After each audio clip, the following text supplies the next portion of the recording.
Pollution, scènes de pillage en Chine, dérèglement climatique, guerre en Ukraine, envolée du prix de l'énergie, effondrement de la paysannerie française, inflation, spéculation.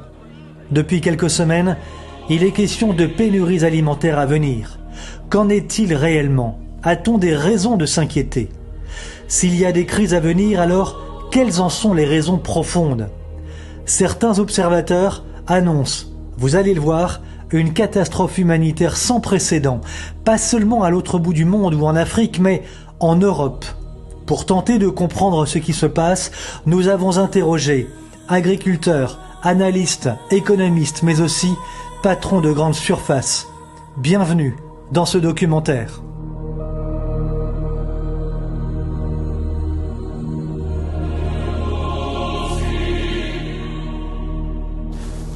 Bonjour à tous, ce documentaire n'a aucune prétention, si ce n'est que de tenter de comprendre comment et pourquoi un grand pays paysan comme la France, qui possédait jadis des millions d'hectares de terres agricoles, en viendrait purement et simplement à ne plus pouvoir répondre aux besoins alimentaires de sa population.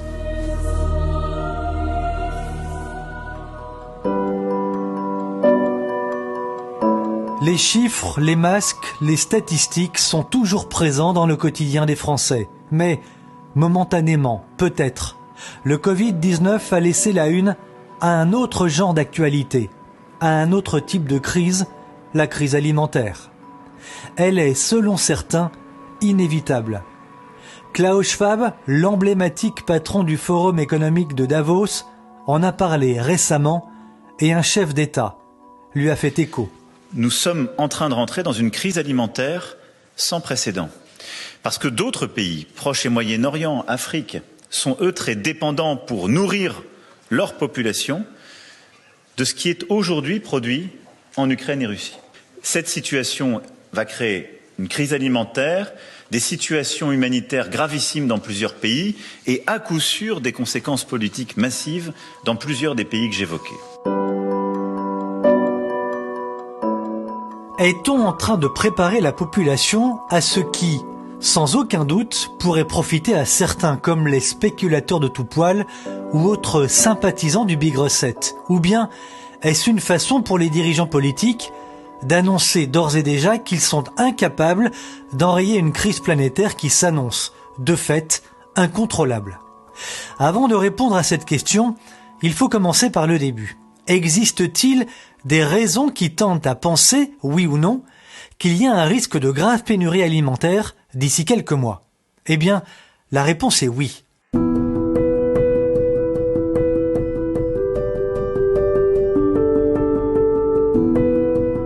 Premier constat, en France. Les produits de première nécessité commencent à faire défaut dans les rayonnages. Les nouilles, par exemple, mais c'est aussi le cas de l'huile et de la farine. Étonnant, quand on sait que nous sommes au début du printemps. Pour Pascal Ferret, le président de la Chambre d'agriculture de la Manche en Normandie, il y a une première raison à cet état de fait. Quelle serait, dans la hiérarchie des raisons, la première, Pascal Ferret? La première des raisons, c'est le consommateur lui-même, qui stocke chez lui de façon abusive. C'est incroyable qu'on commence à avoir des rayons qui se vident en huile de tournesol, je prends cet exemple volontairement, en farine, sur des récoltes qui ont été faites l'année dernière.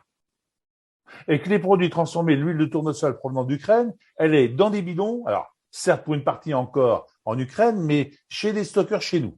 Donc la première de la responsabilité vient des consommateurs eux-mêmes, qui sous peur de manquer, surstockent chez eux.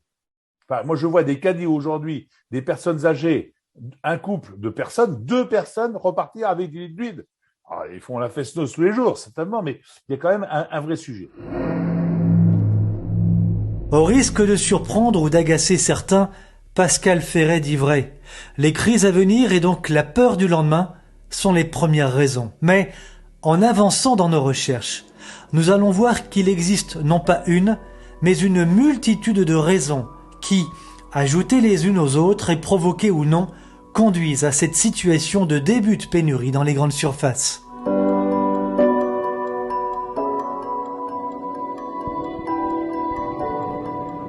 Le patron d'une grande surface a accepté de nous parler, mais à visage caché. Il confirme un début de rupture dans la grande distribution et se montre très inquiet quant à l'avenir. Qu'est-ce que vous avez constaté en tant que patron d'une grande surface alimentaire depuis ces 2 dernières années? Nous avons constaté que nous avons de plus en plus de ruptures, liées notamment dans un premier temps à bien sûr des problèmes d'approvisionnement, mais surtout liés à des problèmes de retrait-rappel. Dernièrement, on a eu des produits en parfumerie. En fait, ça touche tous les rayons. Ce sera sur les conserves, mais on aura ça sur les produits de la parfumerie, on aura ça sur les produits de beauté, on aura ça sur les produits pour enfants. On s'aperçoit que les produits sont fabriqués un petit peu partout dans le monde, et en fait peu en France. Et dès qu'il y a un problème de cheminement, de logistique, on se retrouve sur un marché qui devient tendu. On constate de vrais problèmes d'approvisionnement dans les linéaires, mais quelle que soit l'enseigne. Et là, vous parlez, encore une fois, de produits de première nécessité. Et je parle de produits de première nécessité, absolument. Ça, vous n'aviez jamais vu ça? Non. Et c'est le cas depuis 2 ans? Et c'est le cas depuis 2 ans. On subit la pénurie de plein fouet. On pourrait imaginer qu'il y a quelque chose derrière qui prépare un petit peu les personnes, ou la population, à un type de pénurie plus importante.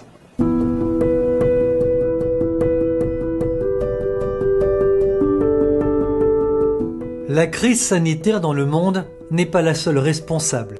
Si les patrons français de la grande distribution rassurent en affirmant « pas de problème d'approvisionnement en France d'ici à l'été », les messages sont tout autres en Espagne ou en Italie par exemple, où fin mars, en raison de troubles sociaux, on mettait en garde le consommateur contre les risques de pénurie grave. Mais l'événement ayant accéléré ces débuts de pénurie alimentaire, c'est la guerre en Ukraine bien entendu, depuis le début de février 2022. Cette guerre inquiète, elle perturbe les transports et participe à faire flamber les prix. C'est le cas des céréales, du blé en particulier. Le blé a littéralement explosé en effet. 240 € la tonne le 5 septembre 2021. Elle atteignait 415 € il y a quelques jours. Il faut savoir qu'en mai 2019, la tonne de blé ne se vendait que 185 €. Pour couronner le tout, la Chine, anticipant une crise majeure que tout le monde redoute depuis plusieurs années dans le monde, la Chine a acheté l'année dernière la moitié de la production mondiale de blé. Charles Sana, bonjour, vous êtes économiste, vous êtes ancien chroniqueur de télévision. Est-ce que les pénuries dont on commence à parler, les pénuries alimentaires, s'annoncent particulièrement graves? Est-ce qu'elles s'annoncent graves? Oui, elles s'annoncent également structurelles et non pas conjoncturelles, c'est-à-dire permanentes et durables, pour une raison fondamentale assez simple finalement à comprendre, c'est que nous passons d'un siècle d'abondance absolue à un siècle de rareté.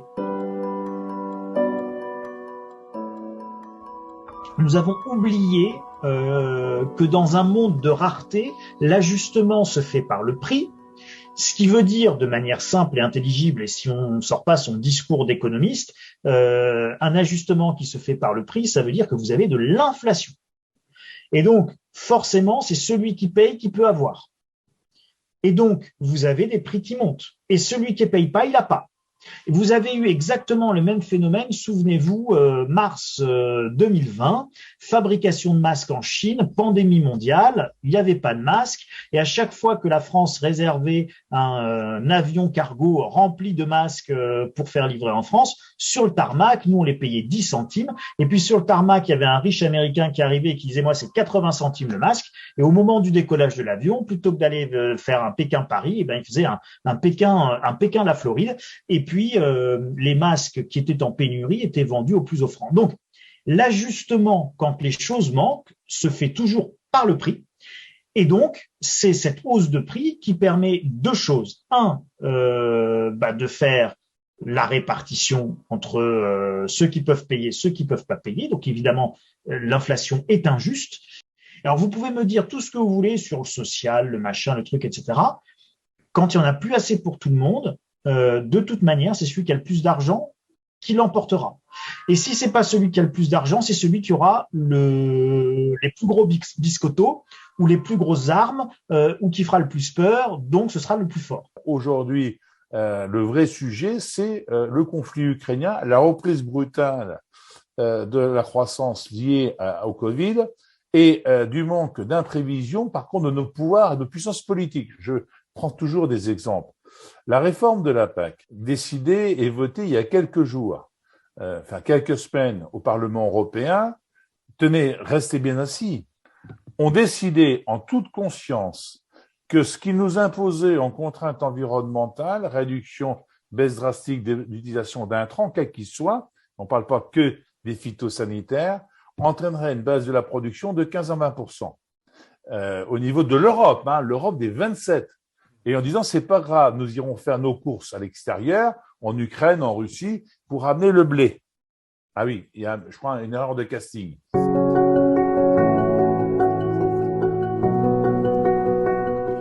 Erreur de casting, comme le dit Pascal Ferret, car l'Europe est aujourd'hui en guerre contre la Russie.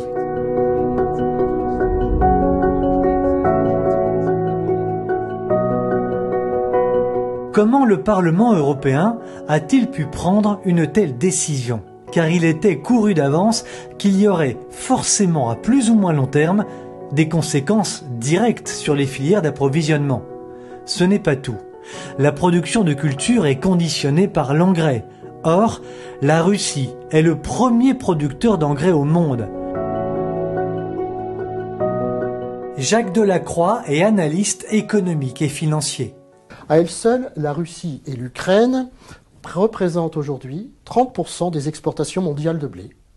Tandis que la Russie est le premier exportateur d'engrais au monde. Donc, ça veut dire que si la Russie n'exporte pas ses engrais, les producteurs, les céréaliers et autres ensemenciers ne peuvent pas produire comme ils pourraient le faire. Voilà, c'est-à-dire qu'ils ne vont pas pouvoir produire. Il faut savoir par exemple qu'en Inde, et ça c'était déjà l'année dernière, au début de l'année plutôt, en Inde, la police garde, militairement évidemment, les stocks d'engrais dans tout le pays. Pourquoi? Parce que déjà au début de l'année, avant la guerre de l'Ukraine, on savait pertinemment qu'il n'y aurait pas suffisamment d'engrais pour tous les paysans qui sont en Inde. Donc autrement dit, pour être encore plus clair, on savait qu'il n'y aurait pas suffisamment d'Indiens qui pourraient être nourris à cause de cette politique qui allait à venir, qui était déjà en amont, avec une réduction de l'engrais par le fait qu'il y a de moins en moins, la politique des sanctions contre la Russie était déjà pratiquement prégnante. Comment expliquer que la France soit incapable de produire ses propres engrais? Parce que les engrais se produisent à partir d'énergies fossiles, et essentiellement de gaz naturel. Alors là, c'est là où on revient à la Russie. La Suède a récemment confirmé que ses récoltes risquaient d'être réduites de moitié en raison du manque d'engrais russes. Mais bien plus grave que la Suède.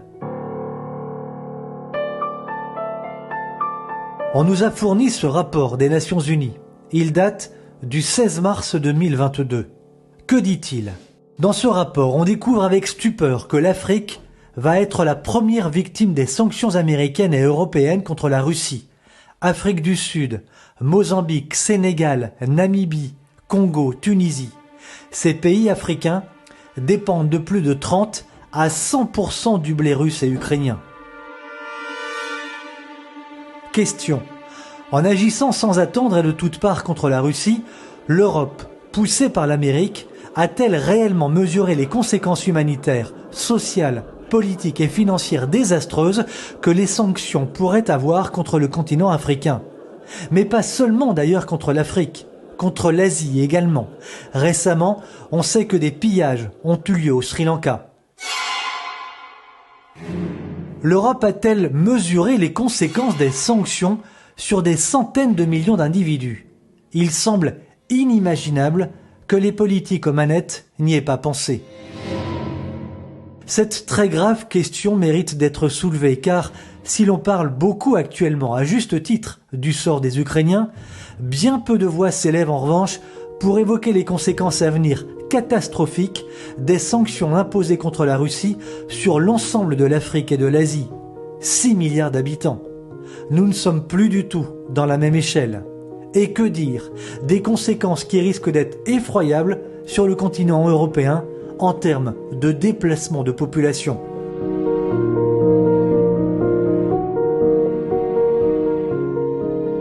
Il existe, je poursuis ce rapport des Nations Unies, une très forte probabilité d'avoir une pénurie alimentaire dans le sud en raison de la crise ukrainienne en cours, laquelle est fortement susceptible de déclencher une autre crise des migrants. Et alors là, je ne dis rien, mais intéressez-vous aux lois qui sont passées actuellement aux Pays-Bas.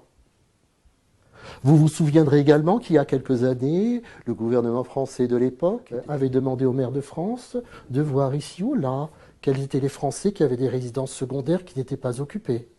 À l'époque, pourquoi fait-on ces demandes? Mais vous avez compris, il n'y a jamais de hasard dans ces choses-là.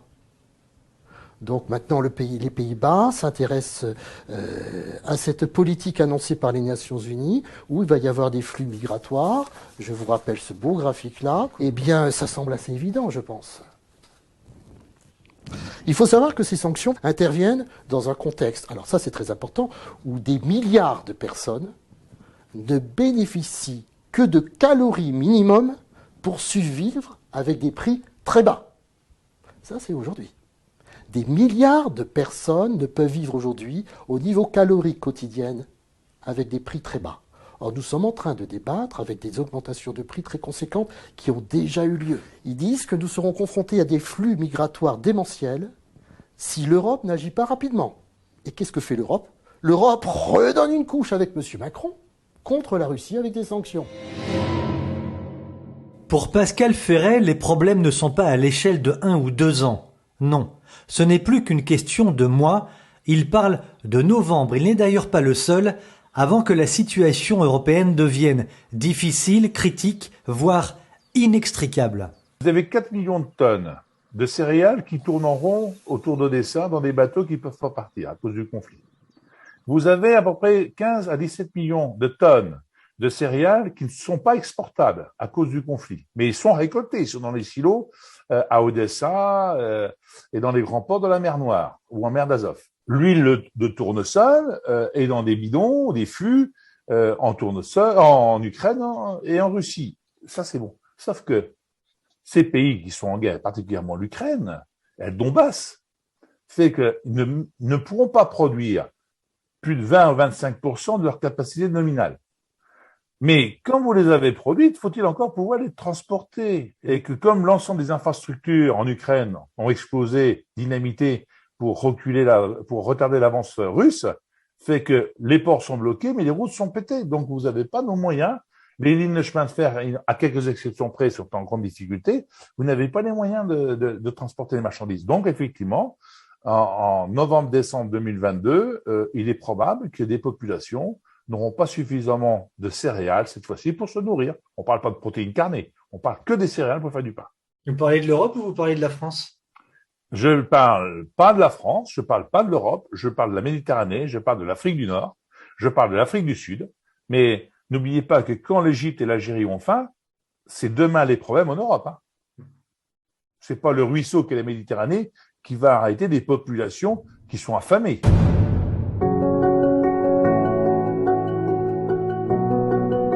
Dans le cas d'un déplacement de millions de personnes affamées vers l'Europe, que deviendrait la France? Julien de Normandie, l'actuel ministre de l'Agriculture, tenait des propos qui ont fait sourire jaune un certain nombre d'observateurs, les paysans en particulier. Le ministre était sur RMC le 24 mars dernier. Si on est très concret, est-ce qu'aujourd'hui vous pouvez nous dire qu'il n'y a aucun risque de pénurie d'abord en France? On parle de la question de l'huile de tournesol, on parle de la question du blé. Est-ce qu'il y a, oui ou non, un risque de pénurie ou est-ce qu'on est à l'abri? Il n'y a pas de risque de pénurie en France. Et je voudrais vraiment être très rassurant, il n'y a pas de risque de pénurie, mais je parle bien de la France. Pourquoi? Parce qu'en France, on est indépendant d'un point de vue de la production alimentaire. C'est d'ailleurs toute la politique qu'on mène. Les propos de l'actuel ministre de l'Agriculture sont particulièrement trompeurs et étonnamment en totale contradiction avec ceux tenus par Emmanuel Macron le 13 avril 2020.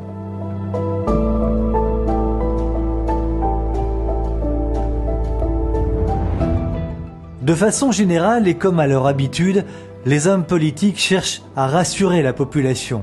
Mais rassurer n'est-il pas au final tromper ?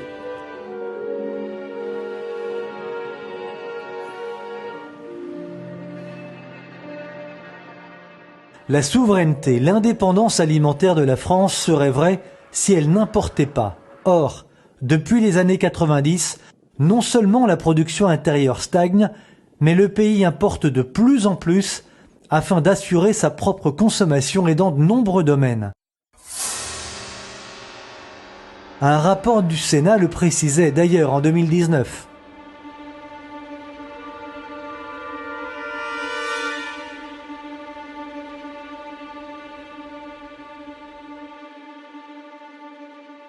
La France doit importer 20% de ses besoins alimentaires. Nombreux sont les rapports produits revenant sur ce sujet. Nous avons lu entre autres ceux de 2019, 2020 et 2021 de France Agrimaire et le rapport de 50 pages de la coopération agricole, le syndicat et association qui défend les intérêts de la profession. Dans ces deux rapports, au sujet de la dépendance alimentaire de la France, il est décrit une situation alarmante.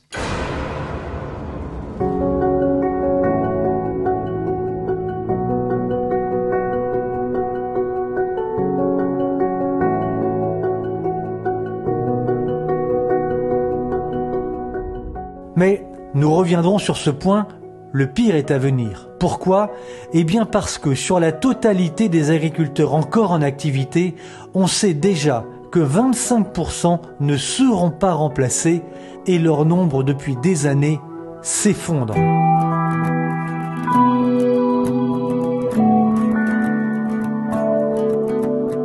La France est structurellement de plus en plus dépendante des importations. Elle exporte encore des céréales, mais elle est déficitaire dans un grand nombre de secteurs. Volailles, porc, œufs, ovoproduits, fruits et légumes, tomates, carottes. Les importations de viande de poulet ont fortement augmenté. En 2021, par exemple, 38% des volailles consommées en France ont été importées contre 34% l'année précédente. Les règles environnementales, que je remets pas en cause, sur un certain nombre d'entre elles, sur le bien-être animal, fait qu'en France et en Europe, nous avons démonté nos cages de poules pondeuses. Très bien, parce que les poules sont extrêmement mieux à l'extérieur, à manger des vers de terre et à ne plus être en cage. C'est parfait. Qu'est-ce que l'on a fait ? On a démonté ces ateliers et on a vendu les cages à qui ? Aux Slovènes et aux Ukrainiens. Ce qui fait que dans 3 mois, nous n'aurons pas suffisamment d'ovoproduits pour fabriquer vos cakes, vos petits croissants du matin que vous mangez tous les jours. Parce que nous sommes d'une hypocrisie remarquable.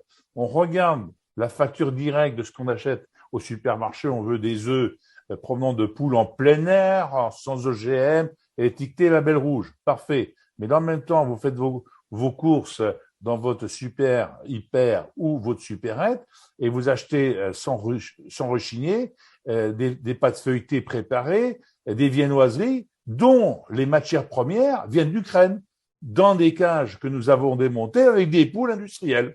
Et ça ne gêne personne.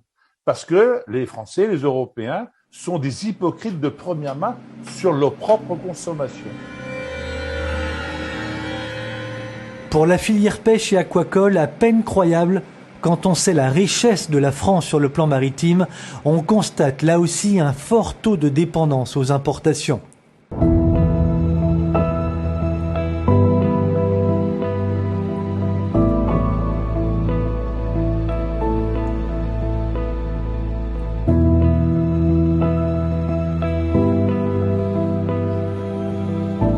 Nous en parlions à l'instant, le pays importe 25% de sa production de porc chaque année. Dans les Côtes d'Armor, nous avons rencontré un producteur de porc. Son nom, Nicolas Leborgne.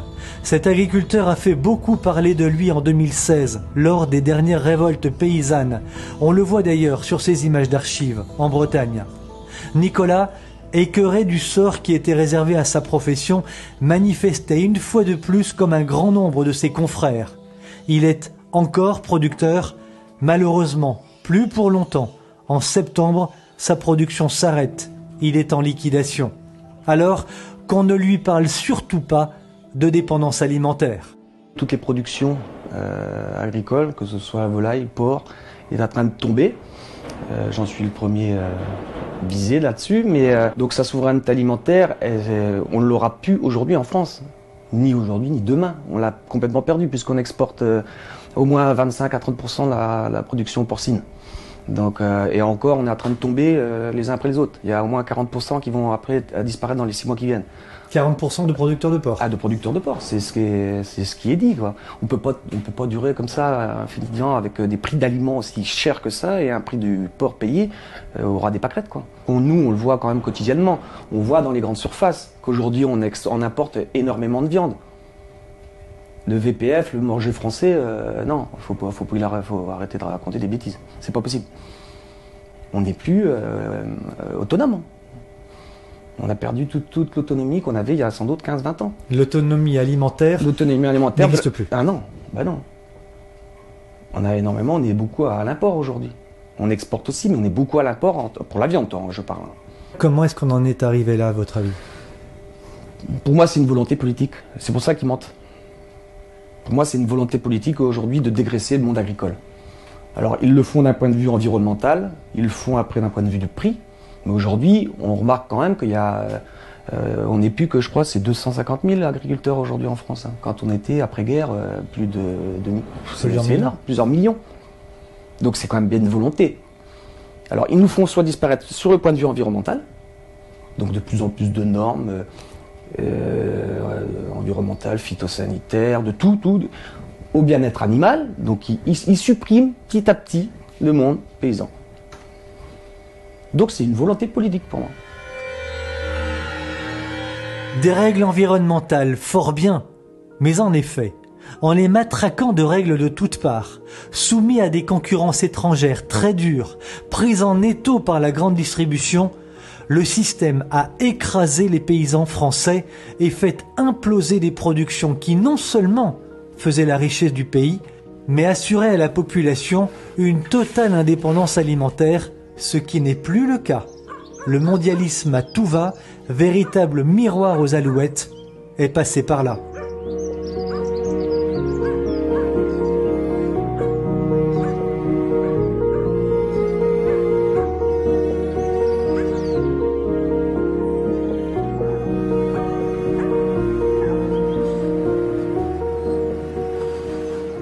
Gilles, quand le ministre de l'Agriculture déclare qu'il n'y aura pas de pénurie alimentaire en France parce que le pays est souverain, qu'est-ce que vous dites?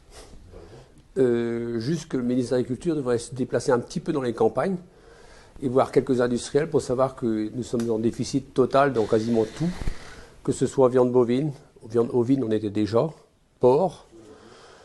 Donc c'est même pas la peine d'écouter, enfin ces discours-là, ça tient même plus la route, quoi. Mais il le sait, c'est juste du mensonge, c'est juste qu'un simple mensonge, c'est tout.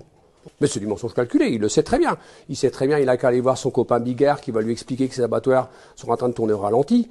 Il a qu'à aller voir tous les producteurs de porc qui sont en train de tomber, les producteurs de lait qui arrêtent, donc forcément producteurs de lait qui dit du lait dit de la viande aussi. Donc il le sait, tout le monde le sait. La sonnette d'alarme est tirée depuis longtemps. Ça fait longtemps que tout le monde crie sur les toits que ça va très très mal. Mais en attendant, il y a les élections qui arrivent, donc on met toute la poussière sous le tapis en attendant, c'est tout. Pourquoi va-t-il y avoir, selon vous, une pénurie alimentaire d'importance, et notamment en France? Pour nous, Français, c'est inévitable, puisque depuis des années, on a sous-payé tous les producteurs. À partir du moment où on a arrêté de les payer, il est évident qu'ils ont tous arrêté. Le porc, c'est une catastrophe sans nom, je crois qu'on n'a jamais vu. Le lait, c'est pareil. Donc on a un déficit de viande aujourd'hui. La volaille, la volaille aujourd'hui, 41% de la volaille est importée, plus la grippe aviaire qui se met par-dessus, donc il est évident que ça va manquer de tout. Hein. Il n'y a pas besoin d'avoir fait de grandes études pour le savoir, ça. On va être obligé d'importer. C'est la seule solution. C'est la seule solution. On va importer massivement, et comme ça, on fera taire le peu de révolte qu'il y aura sera tué comme ça. En attendant, l'agriculture française, elle disparaît. Hein. Tout l'élevage est en train de disparaître. On n'entend plus dans les médias, on n'entend plus que le monde agricole est en train de tomber, quoi. Alors quand il parle de souveraineté alimentaire, je sais pas où il va la chercher, lui. Et c'est triste, là. Parce que les gens sont en train, dans les chaumières, sont en train de pleurer, ils veulent plus se battre. Ils savent que de toute façon, il y a peut-être 20 ans, il y avait une dégression, c'est normal. Mais en plus, avec la moyenne d'âge, aujourd'hui, Le monde paysan, dans les 4 ans qui viennent, il va peut-être en avoir 40% ou 50% qui vont partir en retraite. Des élevages qui seront pas repris. Donc, je pense que dans 20 ans, il y aura des friches dans les champs. Hein. Il n'y aura plus de culture. Il y aura plus de paysans. Les écoles sont en train de fermer les unes après les autres. Les fils d'exploitants ne veulent plus être installés. On vit des crises récurrentes depuis 20 ans. Moi, la seule chose, j'ai repris la suite de mon père parce que j'étais fier. Mais mon fils, aujourd'hui, je lui dis non, ne va pas dans ce métier-là. Aujourd'hui, on est dans un système où, là, on est dans le mur, en fait. On ne peut plus produire au prix où on nous demande. C'est ça le problème, c'est que pendant 40 ans, tout le monde y a cru. Tout le monde était persuadé. Moi, combien de fois j'ai entendu cette phrase, c'est pas grave, il y a encore des points à gagner. Bah oui, mais ils sont où maintenant les points? Donc on peut plus. On voit bien, moi je vois des jeunes autour de moi qui jettent l'éponge dans le lait. La volaille, les poulaillers sont à vendre partout, personne n'en veut. Le porc, je crois qu'on va perdre 30% de nos éleveurs, donc c'est quand même pas rien. 30% d'éleveurs, ça veut dire 30% de cochons en moins. Hein, si. Qu'on veuille ou qu'on veuille pas, ça sera comme ça. Et aujourd'hui, tout ce qui a été mis en place depuis des années à tirer toujours sur le même, aujourd'hui, quelqu'un va payer l'addition. L'addition, c'est la population tout entière qui va la payer, et elle va la payer au prix fort. Il ne faut en effet pas oublier les premières conséquences de la crise ukrainienne sur les pays africains et asiatiques. Charles, est-ce que cela signifie selon vous qu'on peut être amené à voir, comme on l'a vu il y a 2 ans au début de la crise sanitaire, en France et dans le monde, est-ce qu'on peut être amené à voir des rayons d'alimentation complètement vides dans les grandes surfaces? Oui, très probablement, pour plusieurs raisons. D'abord parce qu'on a des chaînes logistiques qui sont extrêmement sensibles aux moindres aléas. Vous avez vu que nous avons évidemment des problèmes en Ukraine qui sont plus que sérieux, mais vous avez vu aussi que nous avons à nouveau des confinements en Chine. Et donc ces confinements en Chine, qui sont des confinements massifs, vont entraîner de nouvelles perturbations sur les chaînes logistiques. Mais à tout cela, ceux qui sont des phénomènes connus déjà et dont on sait que ça va entraîner des perturbations importantes, vous avez un nouveau phénomène qui est celui des sanctions à l'égard de la Russie et de la guerre russo-ukrainienne. Et donc, tout ça, quand vous savez qu'entre l'Ukraine et la Russie, vous avez 50% de la production d'engrais mondiale, quand vous savez que vous avez 40% de la production de blé mondial, si vous retirez tout ça, non seulement on se prive des récoltes ukrainiennes et des récoltes russes, des récoltes ukrainiennes parce qu'aujourd'hui vous n'avez pas des tracteurs dans les champs, mais vous avez des tanks qui sont en train de se faire la guerre, donc ça va pas aider sur les récoltes et sur les rendements ukrainiens. Et puis en Russie, ils se gardent évidemment leurs engrais et nos agriculteurs aujourd'hui n'auront pas d'engrais. Alors qui dit pas d'engrais ou moins d'engrais ou de l'engrais très cher dit soit une très grande hausse de prix puisqu'on aura trouvé de l'engrais, mais de l'engrais très cher. Donc, les prix vont terriblement monter. Donc, de toute manière, dans le meilleur des cas, c'est inflationniste. Et dans le cas le moins favorable, pas d'engrais égale des rendements en chute libre. Si en plus, vous avez à ce moment-là des aléas météo qu'on ne connaît pas aujourd'hui, vous pouvez vous retrouver avec des récoltes absolument catastrophiques au niveau mondial et très clairement aller vers des pénuries alimentaires absolument majeures, d'ampleur, je ne vais pas dire biblique, mais en tout cas historique. Et donc, il va y avoir des défis absolument considérables à relever, non pas là, maintenant, tout de suite, d'ici quelques semaines, mais en réalité d'ici quelques mois, quand les stocks que nous mangeons aujourd'hui, qui sont les récoltes d'hier, auront disparu, nous passerons demain aux récoltes d'aujourd'hui. Et les récoltes d'aujourd'hui qui vont se jouer en juillet, elles risquent d'être problématiques pour pouvoir nourrir le monde entier.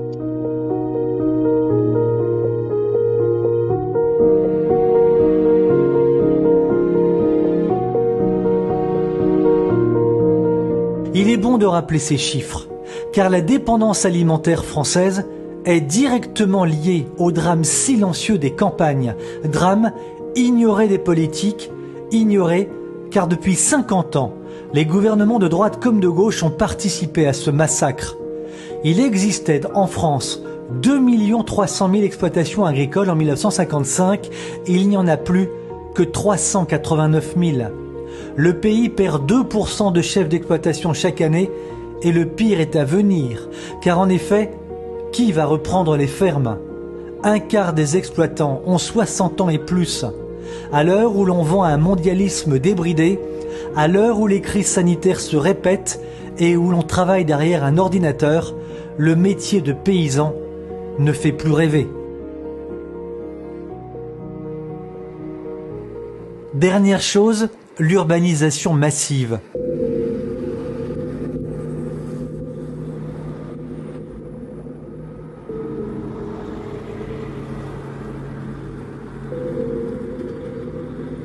Le bétonnage de la France, la multiplication des logements quand tant d'autres sont vides. Ici, un exemple, dans une petite commune bretonne, on construit sur d'anciennes terres agricoles. Les promoteurs, mais pas seulement les promoteurs, avides d'argent facile, ont acheté, vendu, construit partout là où c'était possible, en se moquant de ce qui faisait autrefois l'harmonie des villes et des villages. Et les élus ont laissé faire. Oui, tout cela est en lien direct avec les pénuries alimentaires dont on commence à parler. La raréfaction des terres agricoles, c'est un sujet majeur. Mais il est sans doute trop tard, car qui va inverser aujourd'hui massivement cette politique destructrice? On aimerait bien le savoir.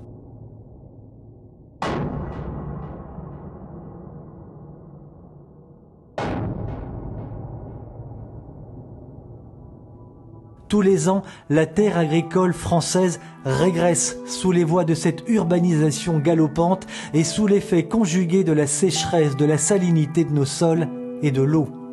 Depuis les années 50, la France a perdu, tenez-vous bien, 12 millions d'hectares de terres agricoles. 2 départements comme l'Allier tous les 15 ans, 26 mètres carrés. Chaque seconde, un désastre. Il y a un autre élément à mettre au dossier, un élément et des questions. Pourquoi Bill Gates, le multimilliardaire américain très controversé, rachète-t-il, depuis 2 ans, des milliers d'hectares de terres agricoles? Certains parlent de plus de 100 000 hectares de terres rachetés pour 700 millions de dollars. Une bagatelle. Qu'est-ce que le fondateur de Microsoft va-t-il bien pouvoir faire de tout ce patrimoine agricole? La dépendance alimentaire, qu'est-ce que cela signifie? Eh bien, cela signifie tout simplement qu'en cas de crise géopolitique, économique, financière, militaire, le pays, ne pouvant plus s'alimenter à l'extérieur et ne pouvant plus alimenter sa population, eh bien, s'offrent les éléments d'une crise intérieure majeure. Et là, on ne parle même pas des flots démentiels de migrants, je vous le rappelle, flots démentiels prédits par les Nations Unies en Europe et évidemment sur le territoire français.